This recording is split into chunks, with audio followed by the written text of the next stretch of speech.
لله نحمده ونستعينه ونستغفره ونعوذ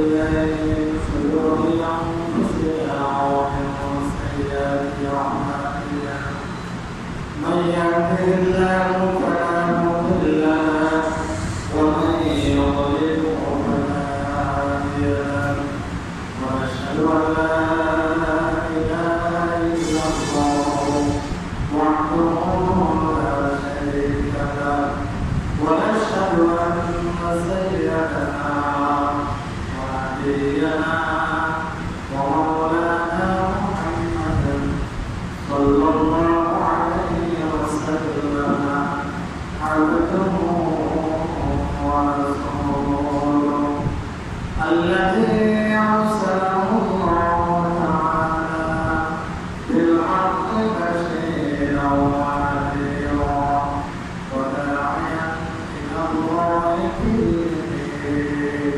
وسراجا منيرا أما بعد فأعوذ بالله من الشيطان الرجيم بسم الله الرحمن الرحيم إن الله وملائكته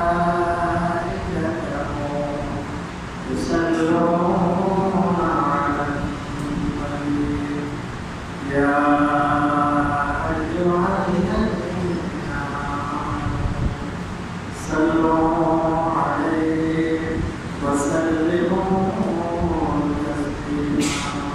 اللهم صل على سيدنا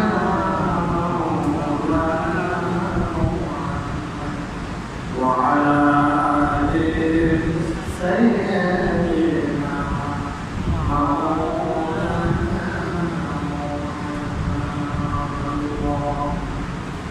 صل على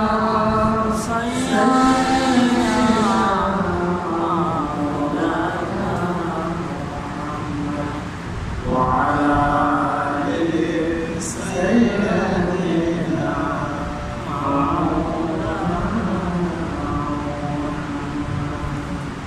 بسم الله الرحمن الرحيم والله جعل لكم مما خلق ظلالا وجعل لكم من الجبال أكنانا وجعل لكم سرابيلا تقيكم حرا وسرابيل تقيكم بأسكم كذلك يتم نعمته عليكم لعلكم تفلحون صدق الله المولانا العظيم معتز حضرت مصلين الكرام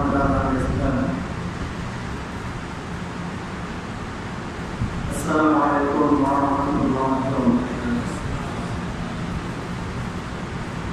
الله رب العزة الدربار يبقى كلمة الشكر عليكم رب العالمين عليك وصحبه الله وبركاته আল্লাহর উপরে আশা নিজেকে আল্লাহ বান্দা হিসাবে আল্লাহর বান্দাগি করার সুযোগ দিয়েছেন পরে আলহামদুলিল্লাহ। সম্মানিত মুসলিম আল্লাহ রাব্বুল আলামিন কোরআনে কারীমে সূরা নাহল 81 নম্বর আয়াতে আল্লাহ বলেন, আল্লাহ তো তিনি যিনি তোমাদের জন্য তার সৃজিত বস্তুতে ছায়ার ব্যবস্থা করেছেন। তিনি তোমাদের জন্য পাহাড়কে আত্মপ্রভাবের জায়গায় স্থান করে নির্ধারণ করে দিয়েছেন। তিনি তোমাদের জন্য পোশাক সৃষ্টি করেছেন, যে পোশাক তোমাদেরকে গ্রীষ্মকালে গরম থেকে রক্ষা করে, যে পোশাক তোমাদেরকে ক্ষুদ্র দুর্দশা বিপদ থেকে রক্ষা করবে। এভাবে তিনি তার নিয়ামতকে তোমাদের উপর পরিপূর্ণ করে দেন, যাতে তোমরা তার কাছে আত্মসমর্পণ করো। সম্মানিত মুসলিমের কেরাম, ইসলাম প্রচন্ড দাম, বড় অসহ্য, সহ্য করা যাচ্ছে না। এই গরম কেন হয়? পৃথিবীতে তাপমাত্রা কেন বৃদ্ধি পায়? তার একটা বাহ্যিক কারণ রয়েছে, আরেকটা হচ্ছে লুকায়িত কারণ রয়েছে। পৃথিবীতে সর্বত মানুষ, দুনিয়ার মানুষেরা বাহ্যিক কারণগুলি চিহ্নিত করেন, আসল কারণটা তারা চিহ্নিত করতে অপারগ, সেদিকে তাদের দৃষ্টি, তাদের মন যায় না। অথচ সেখানে হচ্ছে মূল কারণ। একটা ঘটনা ঘটল, আমরা ঘটনা দেখলাম, কাকে মারলো, কি হলো, কাকে কতটা, কি হলো একটা জানলাম, এটা তার বাহ্যিক কারণ। এই ঘটনাটা কেন হলো, এটা হচ্ছে আসল কারণ। মানুষ বাহ্যিক কারণ নিয়ে ব্যস্ত, আসল কারণটা মানুষ বুঝে পায় না, সেদিকে যায় না। পৃথিবীর তাপমাত্রা বৃদ্ধির নাসা, যেটা আমেরিকার মহাকাশ গবেষণা সংস্থা নামে একটা সংস্থা আছে যুক্তরাষ্ট্রের, তারা বলেন 10টা কারণ তারা বর্ণনা করেছেন পৃথিবীতে এই যে তাপমাত্রা বৃদ্ধি। 10টা কারণে পৃথিবীতে তাপমাত্রা বৃদ্ধি পেয়েছে। নাসার গবেষণায় যুক্তরাষ্ট্রের মহাকাশ গবেষণা সংস্থা একটা কারণ বলছে তারা জীবনাশ্ম জ্বালানি দহন, এই যে গাছ পোড়ানো হচ্ছে, কাঠ পরিবেশ করা হচ্ছে, তারা হচ্ছে এর কারণে বায়ুমণ্ডলে গ্রিন হাউস গ্যাস নামে এক প্রকারের গ্যাস তৈরি হয়। এই গ্যাসটা নির্গমন হয়, বাইরে হয়, এটা বাইরে হওয়ার উৎপাদন হওয়া বেড়ে যায়। গ্রিন হাউস গ্যাস, এটার উৎপাদনটা বেড়ে যায়, নির্গমন বেড়ে যায়। এটা পৃথিবীতে সূর্যের তাপকে আটকে রাখে, তার কারণে এখানে তাপমাত্রা বেড়ে যায়। এই জন্য আজকে আপনারা দেখেন যে বলা হচ্ছে ব্রিক্সের নাগরিক ঘোড়া বেশি, তার কারণ হলো এটা, এই যে নাগরিক ঘোড়ার কারণে, কাঠ ঘোড়ার কারণে ওই জায়গায় ঘটনা গ্রিন হাউস গ্যাস, এটা নির্গমন বেশি পাচ্ছে। যত বেশি হবে তাপকে ধরে রাখবে, তাপ ধরে রাখার কারণে তাপমাত্রা বৃদ্ধি হবে। তারা মূল কারণ বলেছে। 2 নম্বর কারণ বলল যে বন উজাড় করা, বন কেটে না। এই বন, এটা গ্রিন হাউস গ্যাস যেটা উৎপাদন হয়, তারা বলল এই বন, পাহাড়, এগুলো বন, পাহাড় এগুলো শুষে নেয়, এগুলো খেয়ে ফেলে। যখন বন থাকবে না, তাহলে এগুলো খাওয়ার কোনো ব্যবস্থা রাখবে না। যখন বন যত উঠান হয়ে যাবে, এই গ্যাসটা তত বেশি উৎপাদন হবে, বেশি হবে, এবং তাপমাত্রা বেড়ে যাবে। 2 নম্বর কারণ বলুন।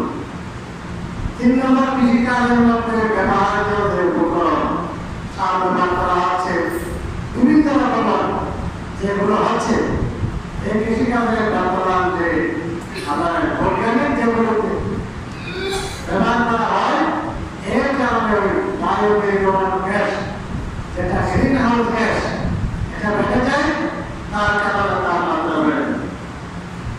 তারপরে বলল শিল্প কারখানা, বেশি বেশি শিল্প কারখানা হচ্ছে, এর কারণে যত শিল্প কারখানা বেশি হবে, সেখানে বাঁশ, গাছ এগুলো ব্যবহার বেশি হবে, তার কারণে যে ওই গ্রিন হাউস গ্যাস উৎপাদন বেশি হবে, পৃথিবীর তাপমাত্রা বেড়ে যাবে।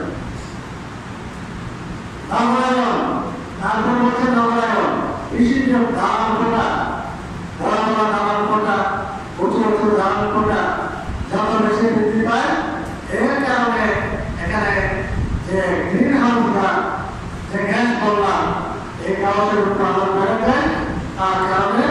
আমাদের তাপমাত্রা বৃদ্ধি পায়। এরপরে হচ্ছে তারা ভূগর্ভ থেকে যত পানি তুলে হচ্ছে, আমরা যে পানি তুলে যাচ্ছি যে গভীর নলকূপ দিয়া এই দিয়ে গরুর যত বেশি ভূগর্ভ থেকে পানি তুলে যাচ্ছে, এখন ওই গ্যাসটা উৎপাদন বেড়ে যাচ্ছে। গ্রিন হাউস গ্যাস, তার কারণে জলবায়ুর পরিবর্তন হয়ে তার তাপমাত্রা বেড়ে যাচ্ছে। মরু অঞ্চলে বরফ পড়ে গেল, যে বরফ পড়ে যাচ্ছে, এই বরফগুলো আপনারা ধরে রেখেছেন, ওখানে বরফ পড়ে যাচ্ছে। বরফ পড়ে যাওয়ার কারণে ওই গ্যাসের নির্গমন বেশি হচ্ছে, নির্গমন যত বেশি হচ্ছে পৃথিবীতে তারপরে তাপমাত্রা সূর্যের তাপকে আটকে যাচ্ছে, তার কারণে তার তাপমাত্রা বেশি হচ্ছে। এইভাবে যুদ্ধ বিগ্রহ এখানে যে পরমাণুগুলা এখানে এগুলো ব্যবহার করা হচ্ছে, ধূমপানে উঠতেছে, তারপরে এই কারণে এই যে গ্রিন হাউস গ্যাস এটাকে তারা মূল দায়ী করে, এটার উৎপাদন বেশি হচ্ছে, যত বেশি হবে এবং তার উপরে উৎপাদন যত বেশি বাড়বে, এখানে তাপমাত্রা তত বেশি বৃদ্ধি হবে। এই জন্য তার ব্যবস্থা করার জন্য এই যে এগুলো বন্ধ করার জন্য সম্ভব ঠিক আছে। এখন এগুলো তাপমাত্রা বৃদ্ধির বাহ্যিক কারণ, যে কারণগুলো বলা হলো নাসা বা যে মহাকাশ গবেষণা সংস্থা 10টা-12টা কারণ তাপমাত্রা বৃদ্ধির, এগুলো কারণ হতে পারে কোনো সমস্যা নেই, এগুলো বাহ্যিক কারণ, এগুলোই মূল কারণ নয়। ইসলামও এগুলো যে যত্রতত্র পাহাড় কাটা, যত্রতত্র ইচ্ছে মতে রামায়ণ করা, তারপরে গাছ কাটা, এগুলো ইসলাম অনুমোদন দেয় না।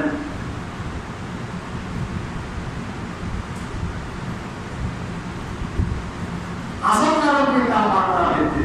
قال رسول الله صلى الله عليه وسلم استكت النار إلى ربها فقالت يا رب أغلب بعضا فعظمت نفسين نفس في الشتاء ونفس في الصيف رب العالمين জাহান্নামের আগুন তো কিরকম আগুন, গরম তো আমরা জানি। দুনিয়ার আগুনের 70 ভাগের হচ্ছে আর বেশি ভাগ গরম, জাহান্নামের আগুন 70 ভাগের আগুন। এর থেকে একবার গরম এই দুনিয়ার আগুনে, সূর্যের আগুনে এগুলো দেওয়া হয়। এর চেয়ে আরো 70 ভাগ বেশি গরম জাহান্নামের আগুন, আগুন হয়। জাহান্নাম গরম হবে হবে হবে চূড়ান্ত পর্যায়ে গরম হয়ে যায়। আর আমাদের দেশে বলা হয় ঘুরতে ঘুরতে আগুনের জায়গায় পানি যাবে, এই অবস্থায় হয়ে যায়। তখন জাহান্নাম আল্লাহর কাছে আবেদন করে, আমার প্রভু, আমার একটা অংশ আরেকটা অংশকে খেয়ে ফেলার মতো হয়ে গেছে, আমাকে অনুমতি দিন, বেটা বসাই, আমাকে 2টা নিঃশ্বাস ফেলা আপনি অনুমতি দিন, 2টা নিঃশ্বাস ফেলা আপনি অনুমতি দিন। আল্লাহ তাকে অনুমতি দিল। নফসুন ফিস শিতা ওয়া নফসুন ফিস সাইর, তখন জাহান্নাম গ্রীষ্মকালে একটা নিঃশ্বাস ফেলে আর শীতকালে একটা নিঃশ্বাস ফেলে। জাহান্নাম যখন গ্রীষ্মকালে নিঃশ্বাসটা ফেলে তখন দুনিয়ার তাপমাত্রা চূড়ান্ত পর্যায়ে পৌঁছে যায়। নাউযুবিল্লাহ। ইন্না শিদ্দাতাল হাররি মিন ফাইহি জাহান্নাম, আল্লাহ রাসূল বলেন এই যে গরমের তীব্রতা, সূর্যের তীব্রতা, এটা হচ্ছে তার আসল কারণ হচ্ছে জাহান্নামের তীব্রতা, যার কারণে সে দুনিয়ার মধ্যে সে বলেছে। নাউযুবিল্লাহ। জাহান্নাম আল্লাহর অনুমতি পেয়ে একটা নিঃশ্বাস ফেলে, সে জাহান্নামের মধ্যে। তখন সেই নিঃশ্বাসের গরমটা আমরা একটা নাক থেকে নিঃশ্বাস ফেললে তার একটা প্রভাব পার্শ্ববর্তী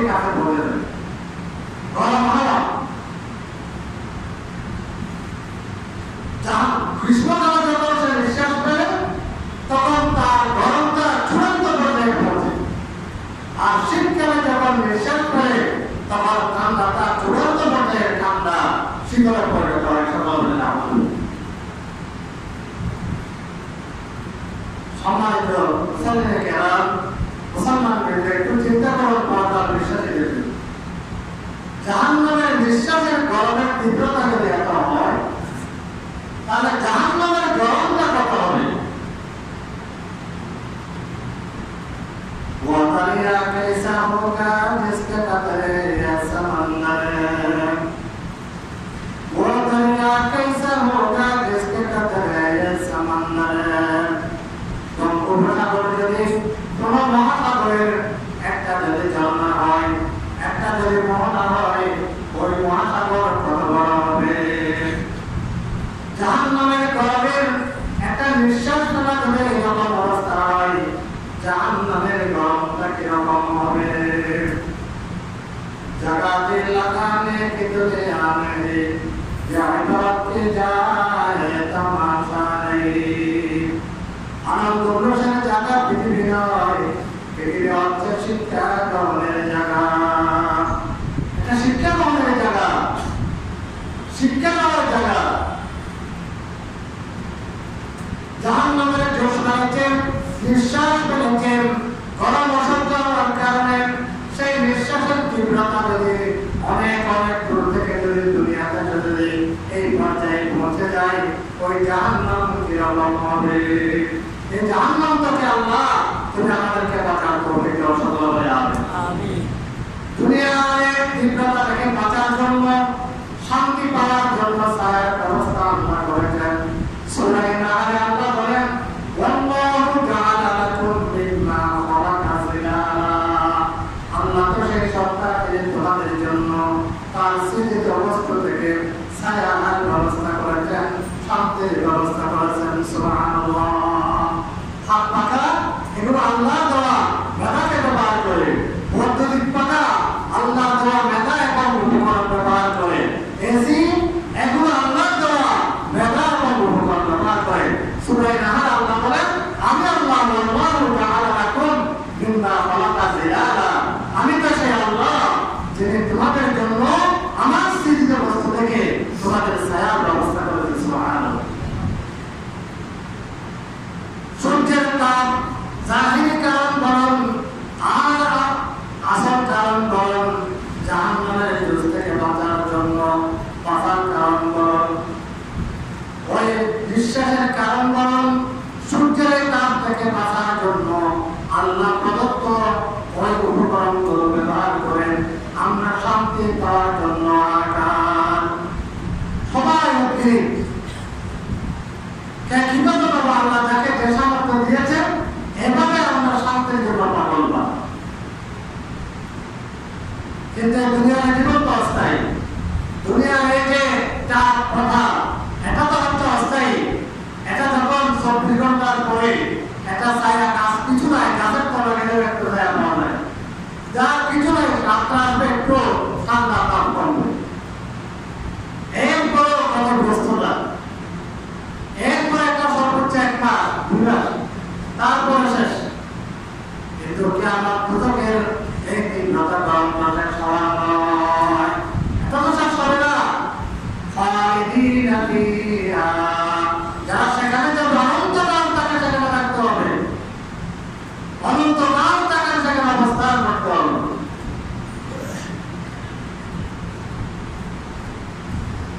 আল্লাহ রাব্বুল আলামিন যেভাবে এখান থেকে শুরু করতে আমাদের ময়দানে জাহান্নামের গরম নয় আল্লাহ এই যে আমাদের দুনিয়ার মধ্যে সূর্য আছে সূর্যের তীব্রতা এই সূর্য আমাদের থেকে পৃথিবী থেকে কোটি কোটি কোটি মাইল দূরে অবস্থান করছে সুবহানাল্লাহ প্রায় সাধারণত এটা তো দূরে কাছে হয় সূর্য এখন পৃথিবীর দূরত্ব সাধারণত 15 কোটি কিলোমিটার সাধারণত অবস্থান করে এটা আবার দুনিয়ার মধ্যে তার দূরে কাছে হয়ে যায় কোটি কোটি কিলোমিটার দূরত্ব অবস্থান করছে এই সূর্যের তাপ যে কারণে হোক এত গরম একের যদি অবস্থা হয় কিয়ামতের ময়দানে আল্লাহ রাসূল বলেন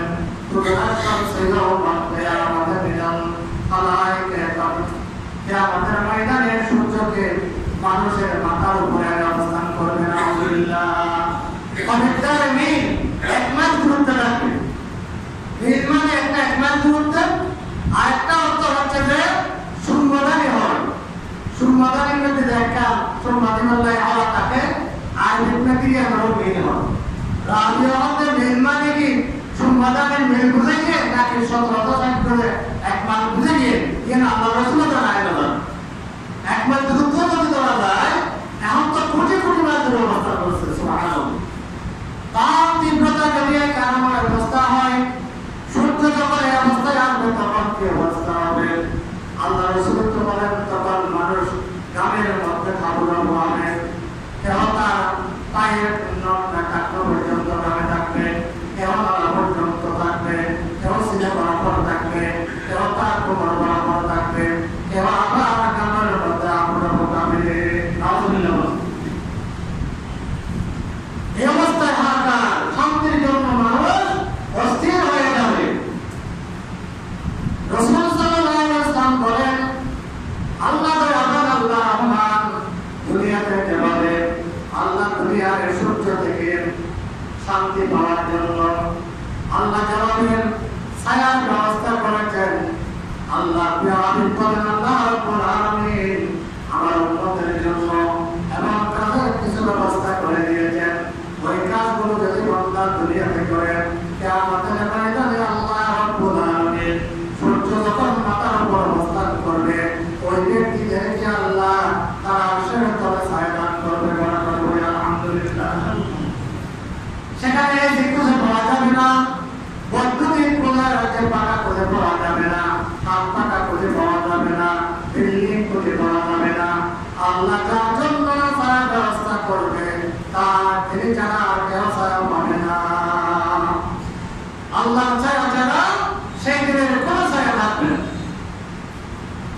তিনটা হাদিস থেকে সংক্ষেপে আমি কাজগুলোই বলবো যে 9টা কাজ বা 9টা গুণে যদি আমরা পৃথিবীতে আমরা গুণান্বিত হতে পারি তাহলে কিয়ামতের ময়দানে এই সূর্য যখন মাথার উপরে আসে অবস্থান করবে মানুষ শান্তির জন্য হাহাকার করবে ছায়া খুঁজবে শীতল আবহাওয়া খুঁজবে কোনো ছায়া পাওয়া যাবে না 9টা কাজ যারা করবে 9টা গুণে যারা গুণান্বিত হবে সেই দিন আল্লাহ তাদের জন্য আল্লাহ আরশের ছায়ার ব্যবস্থা করবেন আলহামদুলিল্লাহ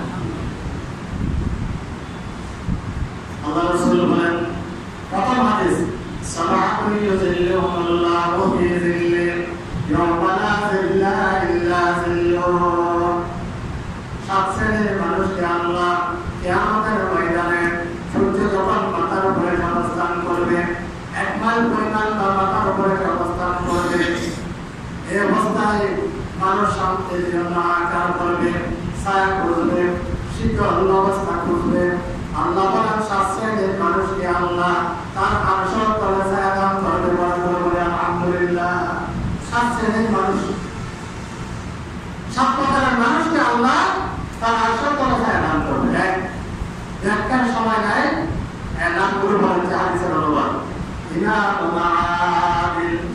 এক নম্বর ন্যায় পড়াই নিলাম ইমাম মানে মসজিদে নিলাম যিনি আমি নামাজ পড়াতে হয় আমি নামাজ পড়াই মকল ফরজ ওয়াজিব যে যথাযথ ভাবে হয়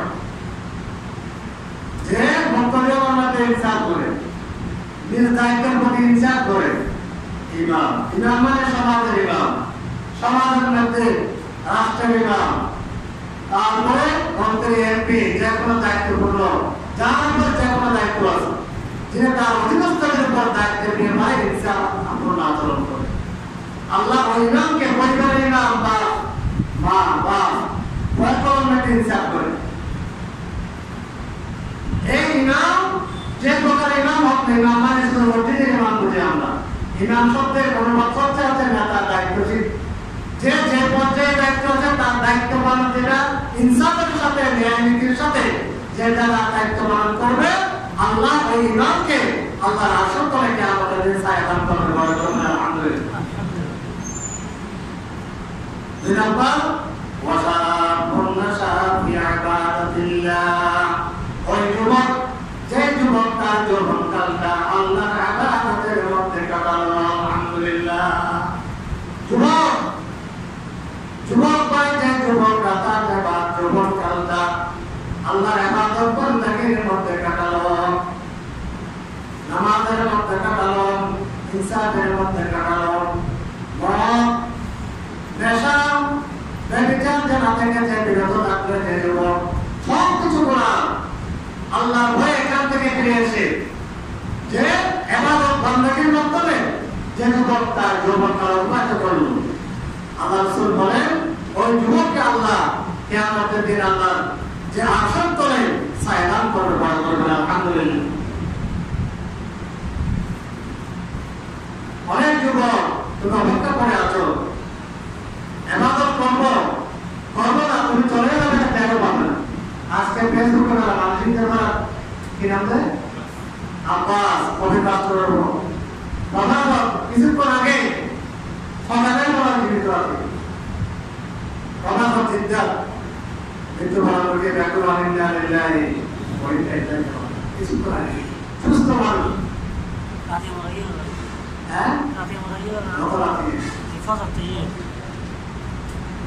একেবারে কমপক্ষে যুবক ছোট্ট ছেলে অনেকে ছিলেন যুবক তুমি কিসের আশায় বসে আছো, এখন তো হঠাৎ করে চলে যাবে, তুমি জানা পাবে না, হঠাৎ করে চলে যাবে, তোমার অনেক আশা আকাঙ্ক্ষা অনেক কিছু দিয়ে তুমি কল্পনা কল্পনা করছো, সব কল্পনা যেন হঠাৎ করে যে আসবে তখন আফসোস করে চলে যাবে।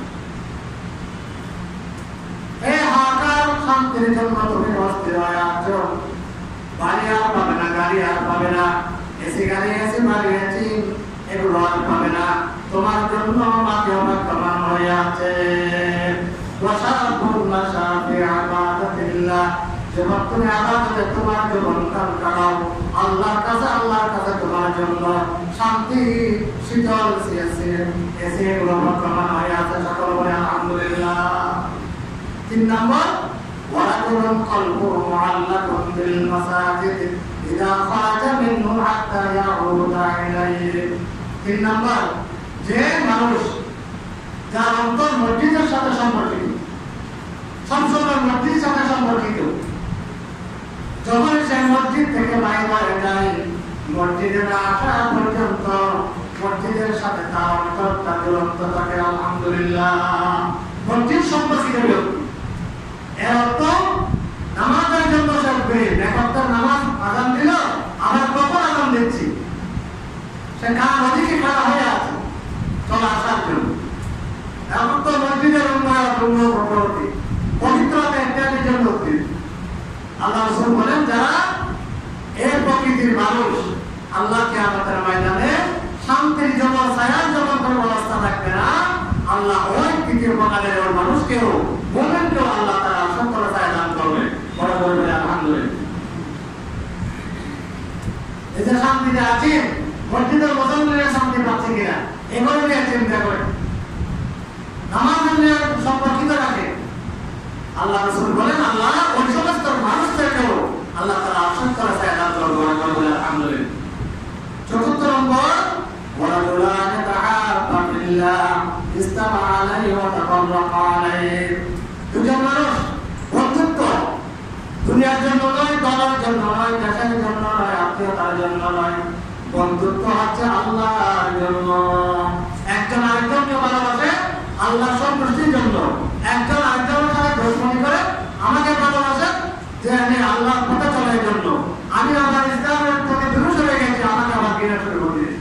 এরকম যার অন্তরে বন্ধুত্ব দুশমনি একমাত্র আল্লাহর জন্য, আল্লাহ রাসূল বলেন এই প্রকৃতির মানুষকেও আল্লাহকে আমাদের দিয়ে আল্লাহর আরশের তলে ছায়া দান করবেন, বলেন আলহামদুলিল্লাহ।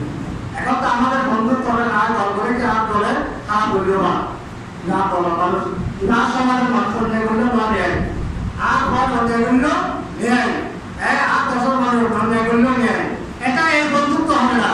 এই বন্ধুত্ব আল্লাহ রাসূল বলেন কিয়ামতের দিন দুশমনের পরিণত হবে না, আল্লাহ ইল্লাহু মা'আহুম লিবা'দিন আদুহুম ইল্লাল মুত্তাকিন। আল্লাহ বলেন কিয়ামতের দিন দুনিয়ার যত আমার বন্ধুত্ব আছে জিন গুনাহ হবে না বন্ধুত্ব নিয়ে, এই বন্ধুত্ব দেখেন কিয়ামতের মাঠে দুশমনে পরিণত হবে। আল্লাহ সন্তুষ্টি নিয়ে যত বন্ধুত্ব নিয়ে দেখেন কিয়ামতের ময়দানে জাহান্নামের তো মুক্তি জান্নাত পাওয়া আল্লাহ আশাত্তর ছায়া পাওয়ার উভয় এবং উপকরণ হবে, বলা করবে না আলহামদুলিল্লাহ। জিন্দেগি করে যারা বলাদাররা হকসালিয়া গুনাহ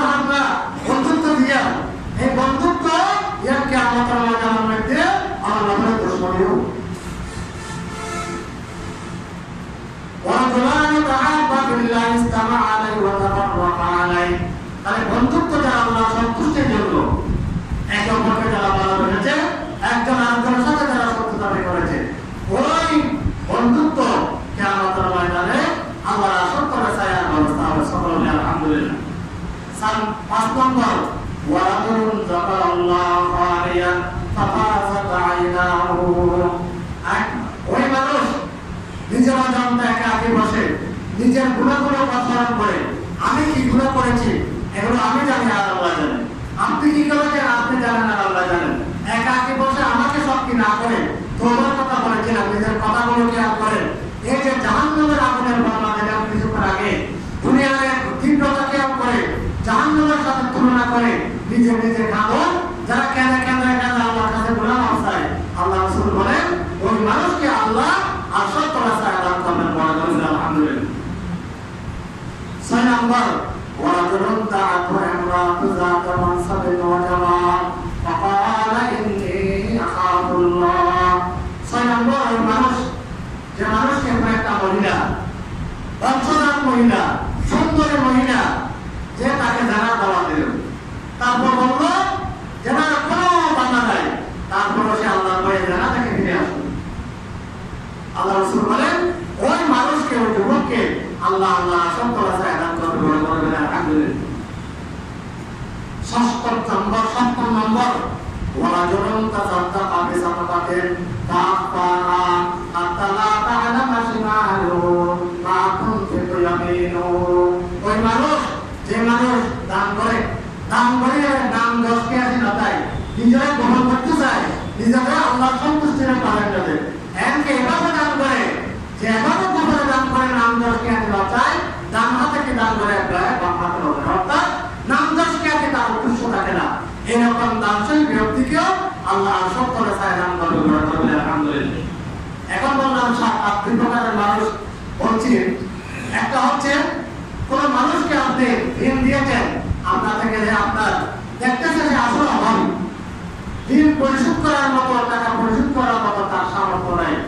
আল্লাহ রাসূল বলেন মান আনজারা মুবসিরান আও ওয়াজা আনহু আদাল্লাহুল্লাহু ফি যিল্লি ইয়াওমা লা যিল্লু।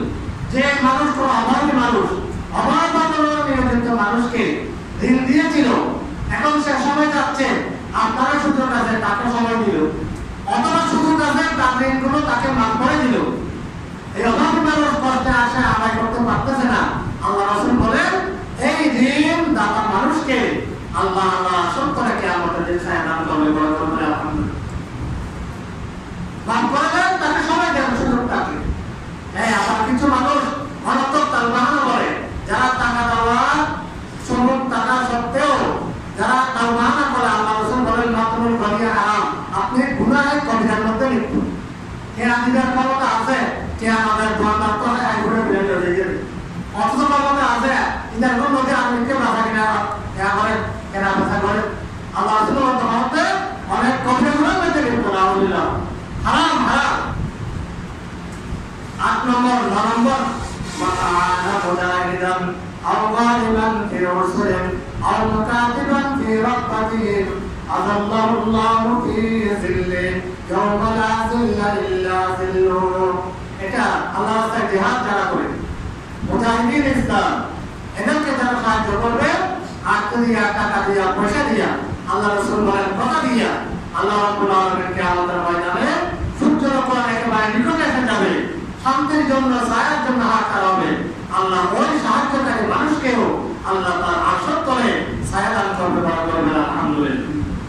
আল্লাহ রাব্বুল আলামিন আমাদের সকলকে এই 9 প্রকারের মানুষ বললাম, যারা কিয়ামতের দিন সূর্যের মাথার উপর অবস্থান করলে, নিকটে আসলে শান্তির জন্য হাহাকার হবে, শান্তির ব্যবস্থা পাবে, ছায়ার ব্যবস্থা পাবে, এই 9 প্রকার লোকদের মধ্যে আল্লাহ আমাদের অন্তর্ভুক্ত করার সকল বলে আমিন। সামর্থ্য অনুযায়ী প্রত্যেকে গুণান্বিত হওয়ার, এই সমস্ত বৈশিষ্ট্যমণ্ডিত হওয়ার আল্লাহ আমাদেরকে তৌফিক দান করার সকল বলে আমিন। ওয়া মা তাওফীক ইল্লা বিল্লাহ। সমাজ